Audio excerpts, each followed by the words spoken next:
Алсын хараа 20-50-д зааснаар дундаж давхаргыг бүрдүүлэхээр зорилготой хөдөлмөр эрхлэлтийг нэмэгдүүлэх зорилтыг тавьж байгаа. Энэхүү зорилтын хүрээнд бодлого төлөвлөлт түүнийгээ дагсан хуулийн зохицуулалтын өөрчлөлт болон хэрэгжилтийг хангах гэсэн хоёр чиглэлд ажиллаж байна.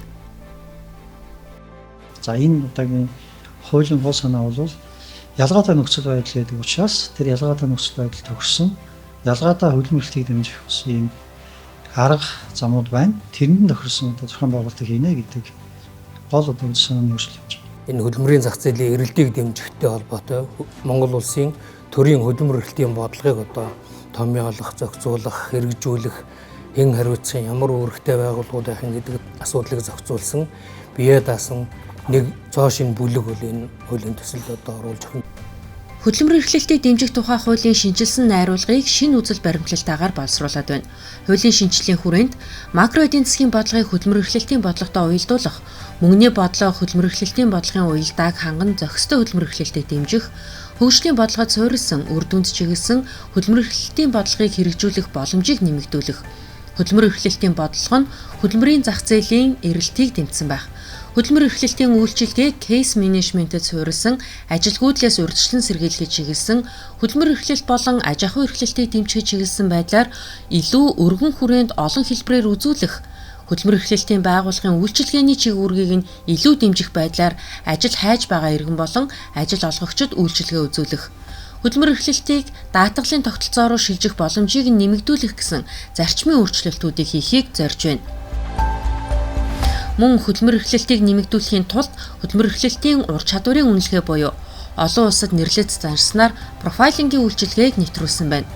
Хөдөлмөр эрхлэх хүсэлтэд иргэнтэй ганцаарчлан ярилцсанаар иргэний өөрийгөө илэрхийлэх чадвар, карьерийн хөгжил дэвшлээ тодорхойлох, тухайн ажилд амжилттай дасан зохицох гэх мэт суур ур чадваруудыг дэмжиж, иргэнийг тогтвортой ажил хөдөлмөр чиглүүлэх боломж илүү бүрдэж байгаа ажээ.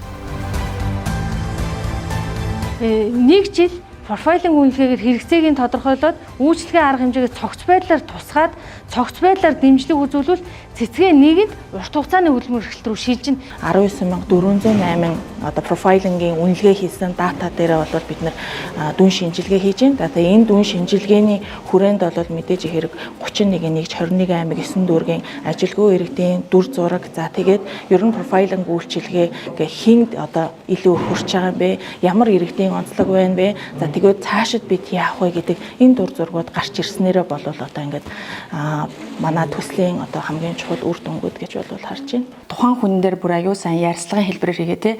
Энэ хүн яг ажлын байранд ороход бэлэн байна уу те? Энэ хүн үнэхээр гар хүр дууртай байвал те тухайн төсөл хөлбөр буюу санхүүгийн дэмжлэгт хамрагдах хэрэгтэй байна уу?